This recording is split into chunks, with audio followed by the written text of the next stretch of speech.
आज दिनांक 17 अगस्त सन 2025 ईस्वी की शाम भारत के जाने माने शहर गंगानगर, श्री गंगानगर राजस्थान के रिद्धि सिद्धि 2 पार्ट में भाई सतीश जी एवं गरमा जी के समस्त परिवार और प्रेमियों के सौजन्य से हम और आप सत्संग के माध्यम से आमने सामने हैं। माध्यम बहुत हो सकते हैं,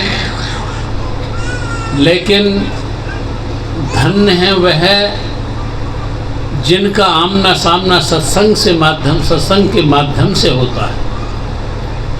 सत्संग ही जीवन की शुभ दिशा है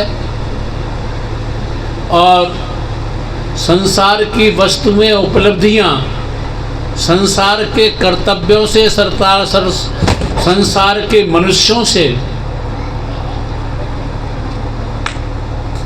उपलब्ध होती रहती हैं, लेकिन आत्म कल्याण की जो संपदा है वो संतों के माध्यम से, सत्संग के द्वारा प्राप्त होती है। संत ही इन शरीरों की दुनिया से परे रूहानियत के लोक में पहुंचाने का सिलसिला जारी रखते हैं। हम और तुम इस सृष्टि क्रम में जब से सत्य पुरुष ने इस काल माया की दुनिया की सृष्टि रची, तभी से शरीरों के जन्म मरण विभिन्न प्रकार की योनियों में होते रहे हैं और इन शरीरों की दुनिया में शरीरों के माध्यम से सत्य पुरुष का संदेश देने वाले सद्गुरु संत भी हमारे तुम्हारे बीच में होते रहे हैं। हम भाग्यहीन थे जो पहले के गुजरे हुए संत महात्माओं की शरण में नहीं पहुँचे थे। यहाँ पर आए, बुद्ध आए, महावीर आए, जरथुस्त्र आए, लाओसे आए, सुकरात आए, कबीर आए, गुरु नानक देव आए, रविदास आए, नाभाजी दरियाजी आदि, हुजूर राजस्वामी दयाल आए और संत अमरेज, रूम, प्लेटो आदि आए, लेकिन हमने उनकी वाणियों को सुना नहीं था, उनके उपदेशों को ग्रहण नहीं किया था, उनके पास हम गए नहीं थे। इसलिए वो आए और अपने अपने शुभ चिंतकों को, जिज्ञासुओं को अपना सदुपदेश न दे करके इस संसार से लुप्त हो गए। आज हम और तुम इस दुनिया में मौजूद हैं और मौजूद होने के नाते संत महात्मा भी अपनी दया की दृष्टि डाले हुए हैं जीवों पर और धुरघर का संदेश देते चले आए हैं। आप और हम इन संसार की परिधियों से, मान्यताओं से, परंपराओं से, रूढ़ियों से निकलकर किसी संत सद्गुरु की शरण में पहुँचें, जो आज के भौतिक और आधुनिक युग में जीवन की शुभ दिशा है। शुभ दिशा वही कही जाती है जिसका अंत, जिसका परिणाम सच्चा सुख, सच्ची शांति, सच्चा प्रेम, सच्चा आनंद हुआ करता है। अभी मैं जब आया था तो एक मेरे प्रेमी कहते थे, साहब आप अपनी प्रवचन माला के धागे में किसी न किसी संत महापुरुष के मोती को पिरोते हैं, जिस मोती की चमक से इस प्रवचन की, उस सत्संग की, आपकी हमारी उपस्थिति की एक विशेष प्रेरणा मिलती है। तो आज के प्रवचन माला के धागे में मैं जो मोती पिरो रहा हूँ उसका नाम है तैलंग स्वामी। तैलंग स्वामी का जन्म आंध्र प्रदेश के विजयाना विजयनगर में एक ब्राह्मण परिवार में 1864 ईस्वी में जन्म हुआ था और उनका जन्म नाम शिवराम था। माता पिता का शीघ्र ही देहांत हो जाने के बाद शिवराम जो थे वो निर्बंध हो गए, आज़ाद हो गए और उन्होंने अपने माता पिता के बंधनों से मुक्त होने के बाद परमात्मा की प्राप्ति के लिए विशेष समय देना शुरू कर दिया। क्योंकि वह बचपन से ही शास्त्रों का अध्ययन करने वाले शास्त्र वेदता थे, बहुत विद्वान थे और उनको तेलंग स्वामी इसलिए कहते थे कि आंध्र प्रदेश के तेलंग क्षेत्र के वो रहने वाले थे, इसलिए और उनकी ज़िंदगी का ज़्यादा समय उत्तर प्रदेश की काशी में आधे जीवन से ज़्यादा गुजरा था, इसलिए उन्हें तेलंग स्वामी के नाम से कहा करते थे और अध्यात्म जगत में वो तेलंग स्वामी के नाम से ही प्रसिद्ध हुए। तेलंग स्वामी क्योंकि ग्रंथों का बहुत अध्ययन कर चुके थे, धर्मशास्त्रों का बहुत अध्ययन कर चुके थे और प्रत्येक धर्मशास्त्र ने अपनी उपदेशनाओं में ये कहा है कि तुम कितना ही ज्ञान इकट्ठा कर लें, कितना ही सम्मान, कितना ही ऊंचा पद, कितना ही ऊंची ताकतें, इस सामर्थ्यताएं अपने संसार की इकट्ठी कर लें, लेकिन जब तक किसी गुरु की शरण में नहीं जाओगे तब तक तुमको अध्यात्म का जो गूढ़ रहस्य है वो समझ में नहीं आएगा और नाम उपदेश सचखंड जाने की आधारशिला होती है। आप संतों का ज्ञान रोज सुने, उनके ग्रंथों को रोज अध्ययन करें, लेकिन अगर किसी संत महात्मा से नाम उपदेश ग्रहण नहीं करते हो तो तुमको सचखंड जाने की आधारशिला प्राप्त नहीं होगी। आधारशिला नाम उपदेश होता है। तो इस गुरु की तलाश में ही तेलंग स्वामी बहुत सी प्रसिद्ध तीर्थ यात्राओं को निकले, गुजरे। वो प्रयागराज, काशी, नेपाल और घूमते घूमते गुरु की तलाश में घूम रहे थे और पुष्कर में जाकर पहुँचे और उन्हें भागीरथ जी गुरु प्राप्त हुए। जिस रूह को, जिस पथिक को नदी के इस पार से उस पार जाना होता है, वो पथिक उसी नाव के उसी तट पर, किनारे पर, उसी मल्लाह की नाव में पहुंच जाता है, जिस नाव से, जिस मल्लाह के द्वारा उसे इस पार से उस पार होना होता है। तो तेलंग स्वामी भी पुष्कर में भागीरथ जी के पास पहुंचे और उन्होंने बहुत कुछ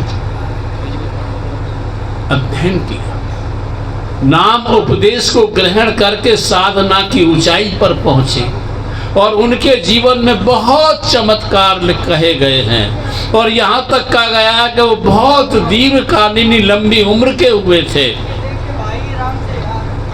जब वह एक बार उनके विषय में कहा जाता है कि वो दिगंबर रहते थे, प्रत्यक्ष त्यागी तो थे ही थे, विरक्त भी थे ही थे, लेकिन दिगंबर रहते थे, नग्न रहते थे।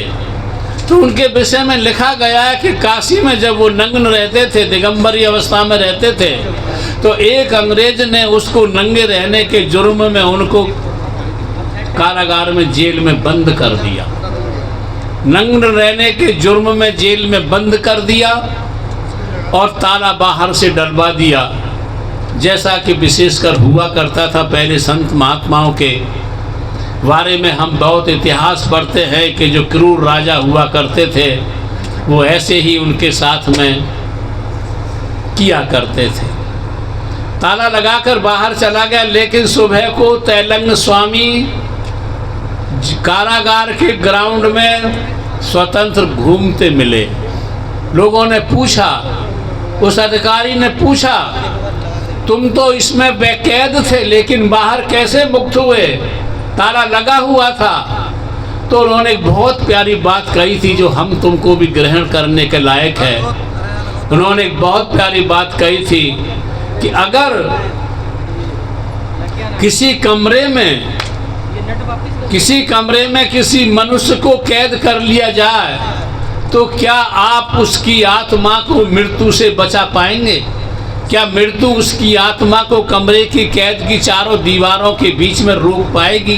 दीवारें उसको, जब मृत्यु को कोई भी दीवार नहीं रोक पाएगी तो जो उस परमात्मा के प्रेमी हैं, जो परमात्मा के भक्त हैं, उनको संसार की कोई दीवारें, कोई आवरण, कोई परतें, कोई कैसे रोक पाएंगे?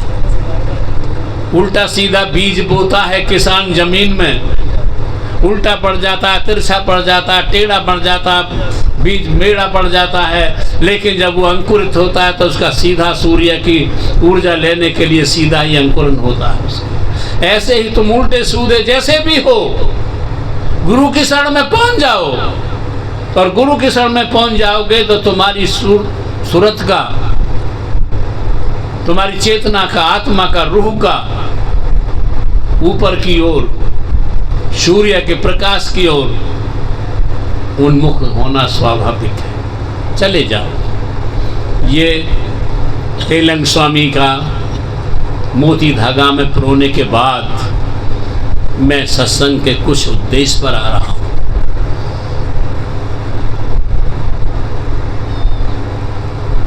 आपने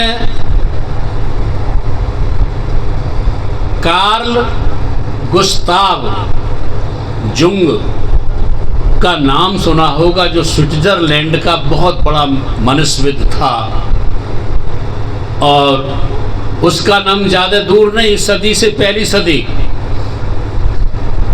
यानी 1875 ईस्वी में वह अवतरित हुआ था। फ्राइड वगैरह का नाम सुना होगा, उनके समकालीन था वह। और कार्ल गुस्ताव जुंग बहुत ही प्यारा मनुष्यविद था, और उसने एक खोज की, और खोज ये की वैज्ञानिक तथ्यों के द्वारा कि प्रत्येक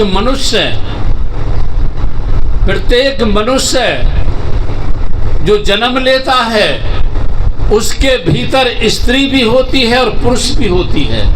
वो उसका शरीर स्त्री दिखाई देता है हमें, लेकिन उसके भीतर पुरुष भी होता है। वो हमें पुरुष दिखाई देता है शरीर से, लेकिन उसमें स्त्री भी होती है, क्योंकि उस पुरुष की जो उत्पत्ति होती है, पैदाइश होती है, वो माता पिता दोनों के सौजन्य से, साझा क्रम से होती है। उस शरीर में माता भी उपस्थित होती है, पिता भी उपस्थित होता है, दोनों होते हैं। लेकिन क्योंकि हमारी आंखें बाहर के दृश्यों को देखने में लगी रहती हैं, अपने अंतर को नहीं देख पाती, बाहर की से आंखें भीतर को जब मुड़ती हैं, जब किसी सदगुरु की शरण में पहुंच जाते हैं और बाहर से दृष्टि को मोड़कर अंतर्मुख कर देते हैं, तब अंतर जो आंखों का देखने का स्वभाव है, वो आंखें जो बाहर देख सकती हैं वो भीतर भी देख सकती हैं, यदि उनको कोई सूत्र मिल जाता है देखने का। तो उस कार्ल गुस्ताव जुंग ने ये बड़े तरीके से स्पष्ट करके कहा, खोज की कि हर स्त्री में पुरुष होता है और पुरुष में स्त्री होती है। दोनों स्त्री और पुरुष की माता पिता की उपस्थिति उसमें मौजूद होती है, लेकिन हमें दिखाई नहीं देती है। तो ये इस शताब्दी से पहली शताब्दी में उस कार्ल गुस्ताव जुंग ने कहा था। लेकिन हमारे भारतीय संतों ने, भारतीय विद्वानों ने इस बात को पहले ही कह दिया था, जिसमें जो शिव जी की एक अर्धनारीश्वर जिन्हें कहते हैं, उस मूर्ति में आधे शिव जी हैं, आधे नारी हैं, आधे पुरुष हैं, आधे नारी, जिसको अर्धनारीश्वर कहते हैं। शिव कहते हैं आधे भाग को, आधे को पार्वती कहते हैं। दोनों इस द्वैत का दो का एकीकरण अद्वैत हमारे भारतीय दर्शनों में, भारतीय शास्त्रों में अर्धनारीश्वर शिव और पार्वती का एक स्वरूप दिखाया गया है। बहुत पहले से ये अद्वैत मार्ग का निशान है कि स्त्री और पुरुष का भेद जब मिट जाता है तो ये द्वैत अद्वैत में परिवर्तित हो जाता, बदल जाता है।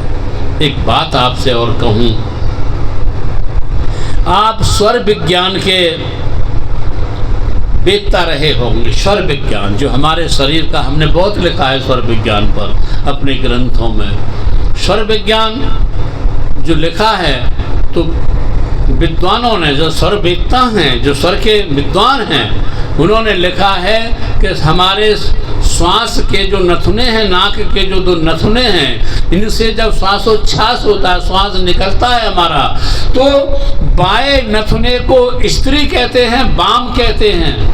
वाम का अर्थ भी हिंदी में स्त्री ही होता है, वाम का बायां भी होता है, यानी बाएं नथने को वाम स्त्री कहते हैं और दाएं नथने को पुरुष कहते हैं। ये दोनों स्त्री और पुरुष चलते हैं। लेकिन बाबा गरीब साहब ने अनमोल वचन में बड़ा स्पष्ट कहा है, जब कोई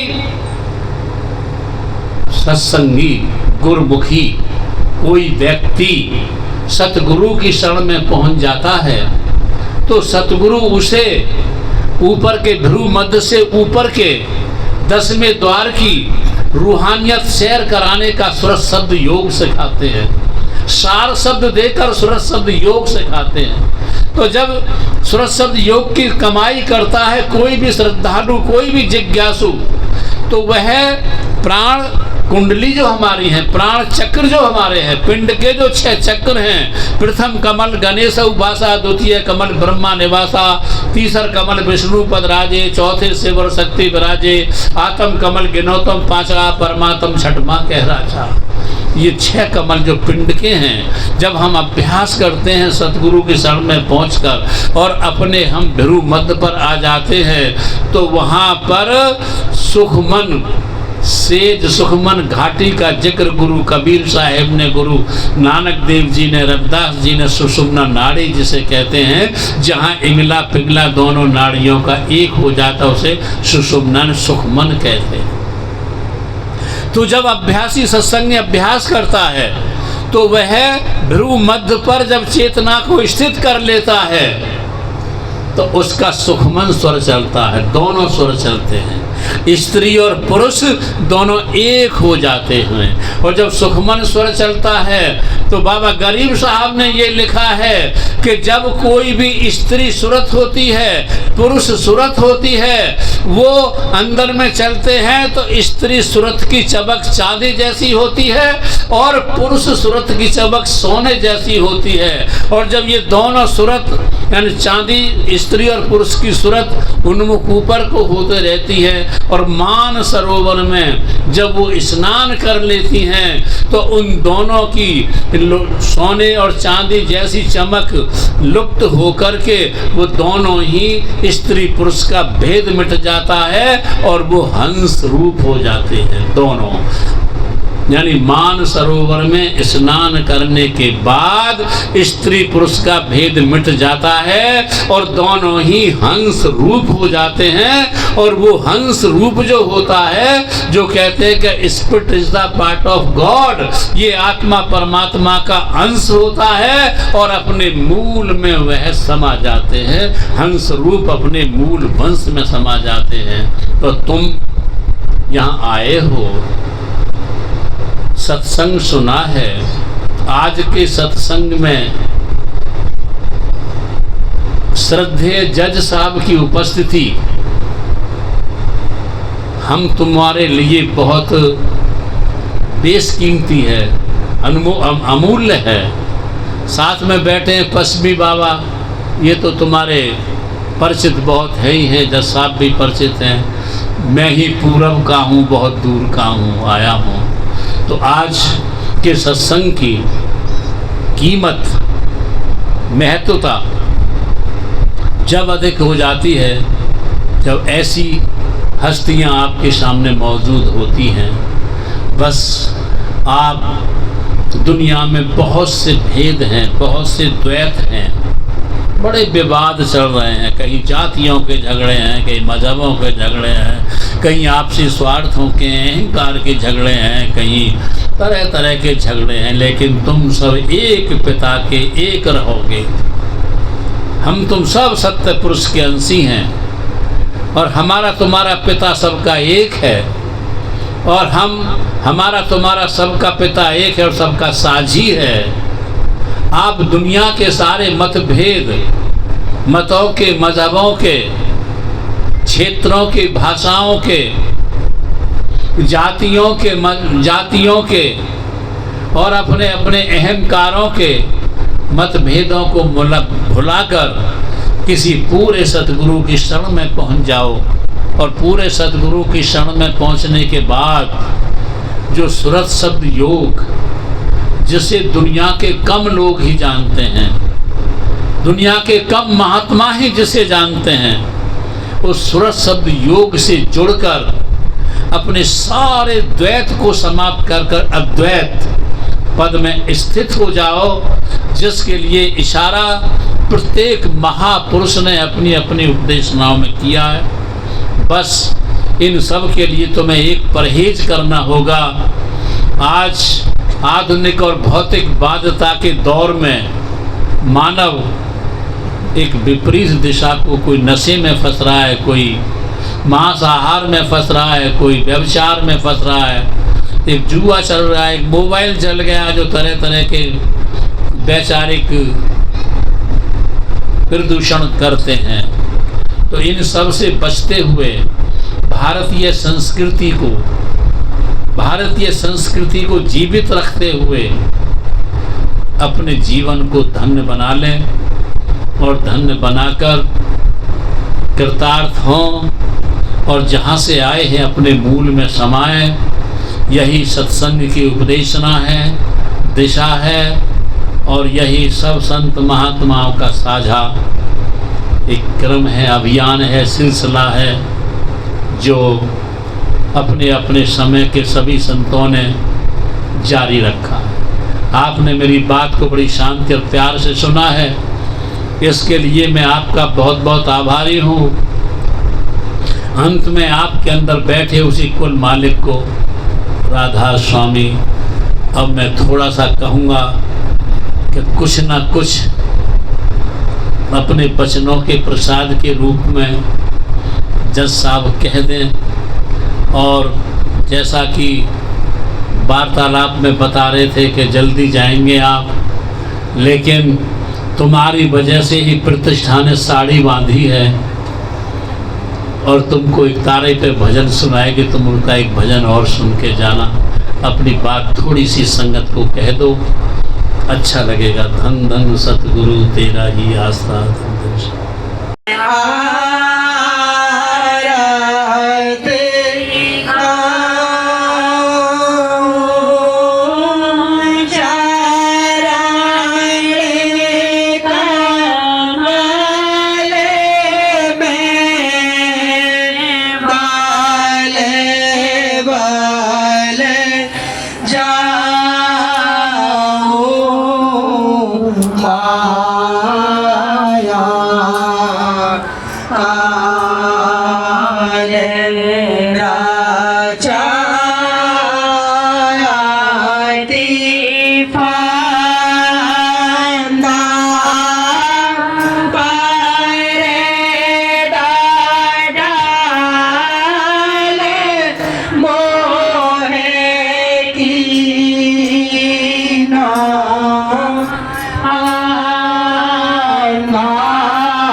भर में बोला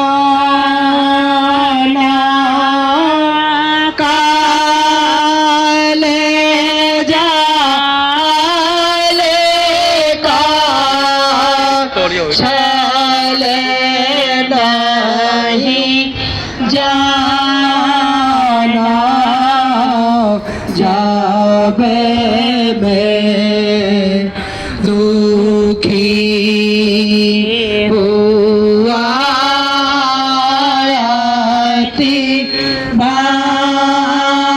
बारी तब स्वामी ने दया बेचारी जग में आए दर दर देही कीन्हा मोको शब्द सनेही माया काले जाले सबे तोड़ा छरे आए छरे नी अक्षर छोड़ा चौथे लोक माही ठहराया जहाँ से आया वही पठाया जीव चेताए गए सत्य लोका सने का भावे सागर सोखा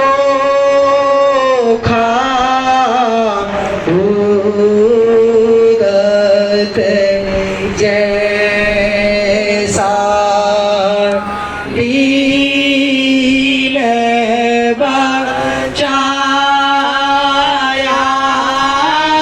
पार किया जो शरण आया जाने दास प्रभु आन पारे यामी तुम रे चरण अनंत नामामि आपने स्वामी जी की मैं